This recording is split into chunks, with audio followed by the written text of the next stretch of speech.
It's tough for us to admit that they very well could be right, especially if that analysis comes from an institution that most of us loathe. We're going to be talking about what one big bank has to say about silver in this video as we explore.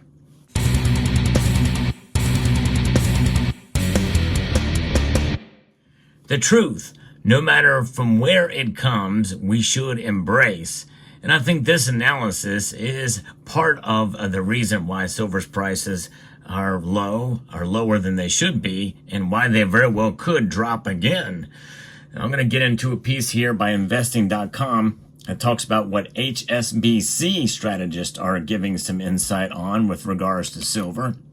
But stick around, because even though this may not be the best news for silver, there are other factors that could cause silver's prices to go up as well that are kind of independent of this, that we're going to talk about as well. And also stay tuned, because I'm going to be showing some silver that I bought today in spite of knowing this news.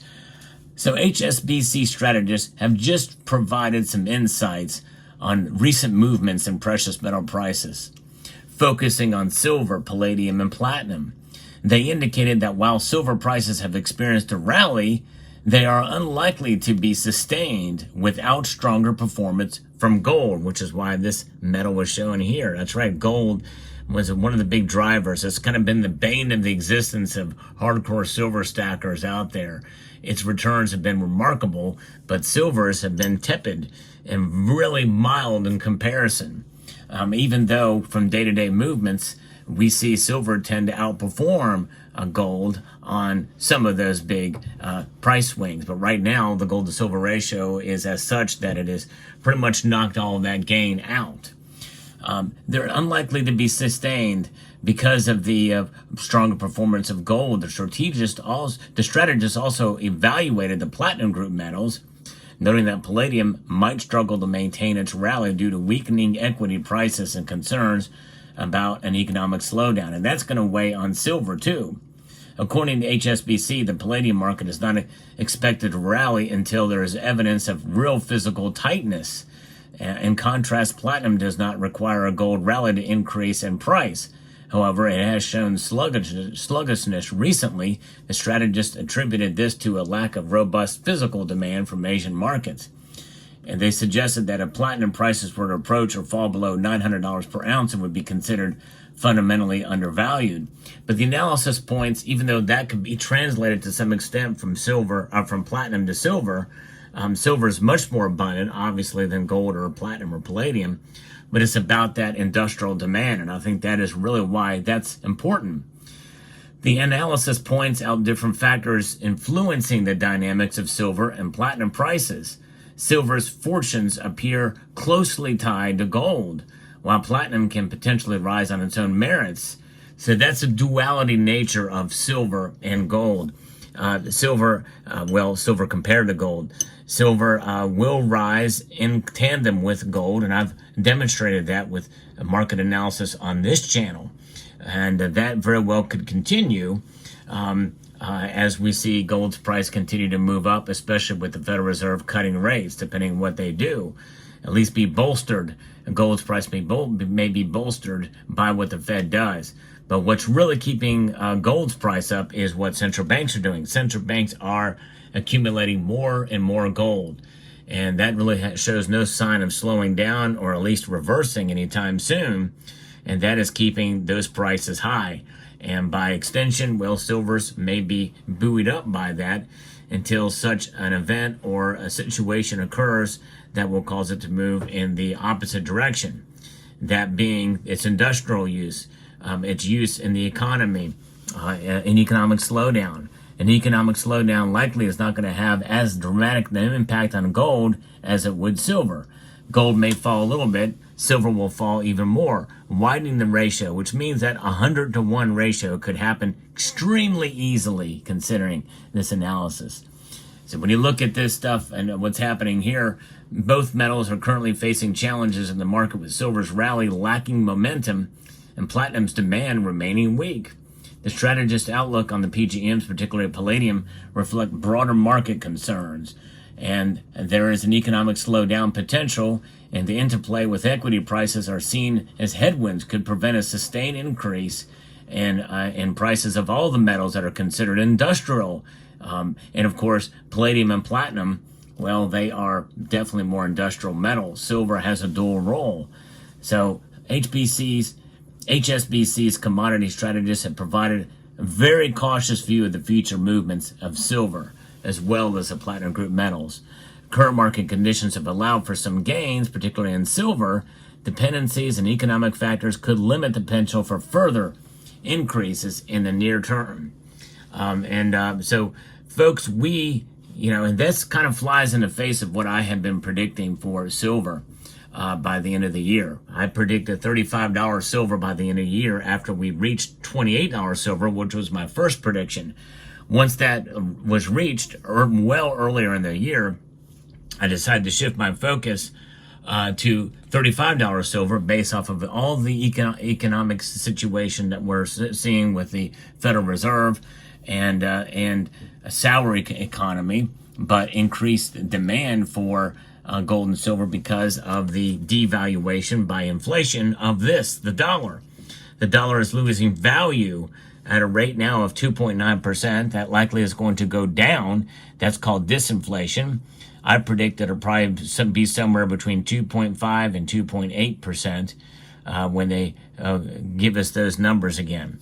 And I think that is coming out maybe even tomorrow. I'm not sure. But this is something that is going to play a role in maybe buoying up silver's price as well as gold. But it'll be very interesting to see how that plays out. And gold's price maintaining does not mean that silver is necessarily going to just drop dramatically. But if we do see a solid and maybe even a very, very small sell-off like what we saw back in August, silver's price will be smacked down again. And likely it may not recover what it had before, especially after those rate cuts settle in. I believe that they're going to cut a quarter point. I don't think silver's going to do much from here on out, honestly. I'd be surprised at this point to see silver react to that quarter point rate cut. It's going to take a half point rate cut for silver to really shine, and that's going to lift gold, and silver will be lifted up with gold. So I really feel that HSBC may be right on this. And considering that gold, many people feel that gold is really, in a sense, overvalued because of central bank buying, and maybe some of that steam that gold has had it will be running out, because yes, they may accumulate a bit more, but it's like, okay, we've got it, we see what's happening, and it just may hang out in the $2,500 range for a while. If that happens, then it's just a matter of bad economic numbers, a fear of a recession, lower employment is going to probably mean lower silver prices, because demand may slide off for silver. And so be prepared that could be a possibility.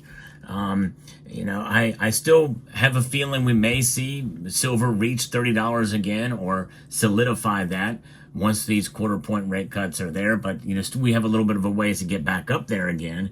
But after that, I'm less and less confident of my prediction of $35 silver.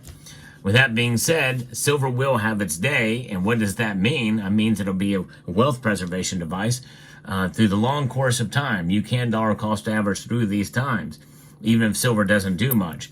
I bought these silver dimes today. These are Winged Liberty dimes, otherwise known as Mercury, but the technical real name is Winged Liberty. That is not the god Mercury on these. And these are a little bit of a premium pieces. My local coin shop gave these to me after I gave them some cash. That's right, I gave them three of these Federal Reserve notes for one of these. Much higher than the spot price. There's a premium on them, but they are nice uncirculated or mostly uncirculated AU Winged Liberty dimes.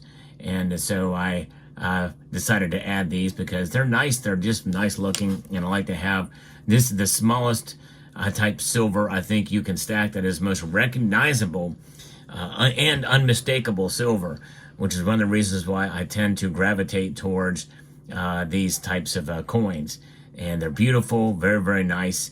And so that's why I've accumulated those, adding those to the stack. But I still believe in silver. I just am a little bit less confident after some of this analysis and other analysis and other viewpoints that I'm going to stick with my prediction, but I likely could be wrong again about silver at $35 an ounce. I'm not nearly as confident as I was, considering the gold to silver ratio has widened so much as of late. You know, if it was around 80 or below, like high 70s, then I would have a little bit more hope. But it just seems like it just keeps getting smacked down time and time again.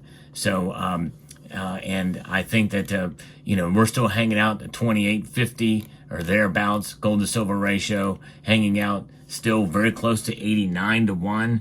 That's not good compared to gold. But in that case, maybe we don't compare it to gold. Silver stands on its own. It has met my original prediction of $28.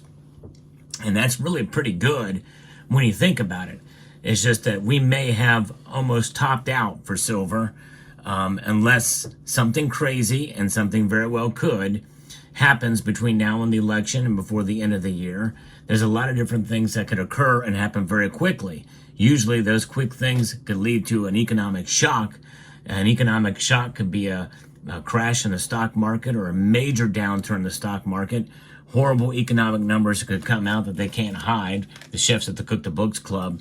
And then we'll see a dramatic shock in silver's price at the downside, and then a huge recovery as people run back to the safety of precious metals. And silver will be the easy one to go to because gold is so high and overvalued.